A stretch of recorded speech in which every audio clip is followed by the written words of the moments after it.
안녕하세요, CC입니다. 아시다시피 꾸어에는 여러가지 용법이 있는데요. 동사 뒤에서 과거의 경험을 나타내기도 합니다. 그래서 보통은 뭐뭐 한 적이 있다 라고 해석을 하는데요. 오늘은 바로 이와 관련하여 많은 분들이 잘 모르시는 꾸어의 용법에 대해서 이야기를 해보겠습니다. 지금 보시는 것은 제가 직접 찍은 사진이 되겠는데요. 빨간색 원안의 문구를 보겠습니다. 去过乡村采蒜春天. 샹춘은 가죽나물, 그러니까 이른 봄에 올라오는 참중나무의 여린 잎이 되겠고요. 여기서 꾸어는 아까 말씀드렸다시피 동사의 뒤에서 과거의 경험을 나타내죠. 그래서 가죽나무를 먹은 적이 있어야 봄인 셈이다 라고 아주 매끄럽지는 않지만 이런 식으로 해석을 해도 대충 어떤 의미인지는 다들 이해를 하실 듯 한데요. 하지만 비록 여기에서 꾸어가 동사의 뒤에서 과거의 경험을 나타내기는 하지만 먼 과거가 아니라 가까운 과거의 경험을 의미하기 때문에 우리말도 마찬가지이지만 먹은 적이 있다라고 하면 조금은 이상한 표현이 되겠습니다.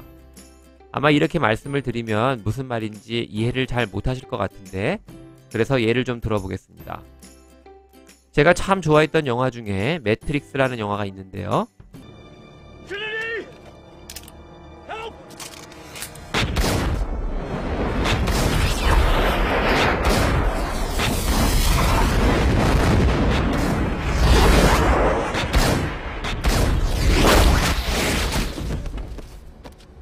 중국어로는 헤이커 띠꾸어라고 합니다.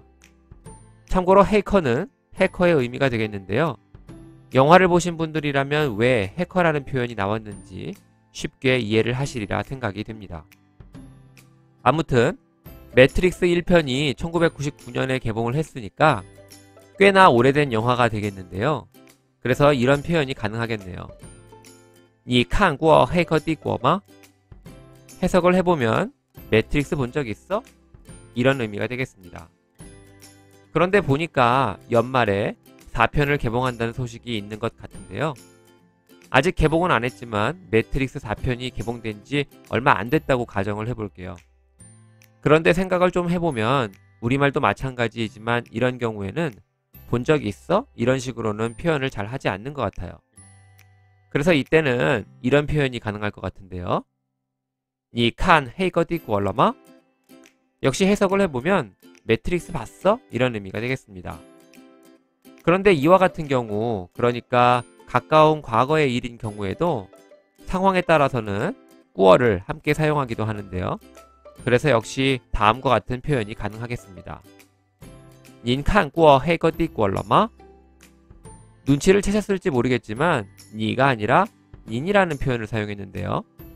꾸얼러라는 식으로 표현을 하면 좀 더 정중한 느낌을 주는 표현이 되겠습니다. 그래서 역시 해석을 해보면 매트릭스 보셨어요? 정도의 의미가 될 것 같네요. 중국어를 처음 배우시는 분들 중에 더러 중국어에는 존댓말이 없다라고 오해를 하시는 분들이 계시는데요. 사실은 우리말과 같은 존댓말이 없는 것이지 중국어에도 당연히 정중한 표현, 예의 있는 표현이 있습니다.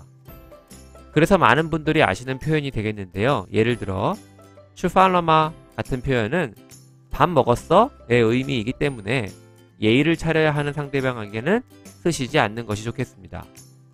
그때에는 좀 더 정중한 표현으로 식사하셨어요? 정도의 의미로 아까 말씀드렸던 꾸얼러라는 표현을 사용을 해서 您吃过了吗? 와 같이 표현을 하시는 것이 좋겠습니다. 이해가 되셨나요? 자, 그럼 다시 처음의 사진으로 돌아가 보겠습니다. 去过乡村采蒜春天. 여기에서는 아무래도 광고에 쓰이는 문구이다 보니까 정중한 표현을 사용한 것이고요. 그래서 다소 구어적 표현인 러를 빼고 말을 했는데요. 약간 의역을 해보면 올해도 어김없이 가죽나무를 드셔야 봄이라고 할 수 있다라는 의미가 되겠습니다. 오늘 준비한 내용 이해가 되셨는지 모르겠네요. 도움이 되셨다면 구독과 좋아요 부탁드리겠습니다. 감사합니다.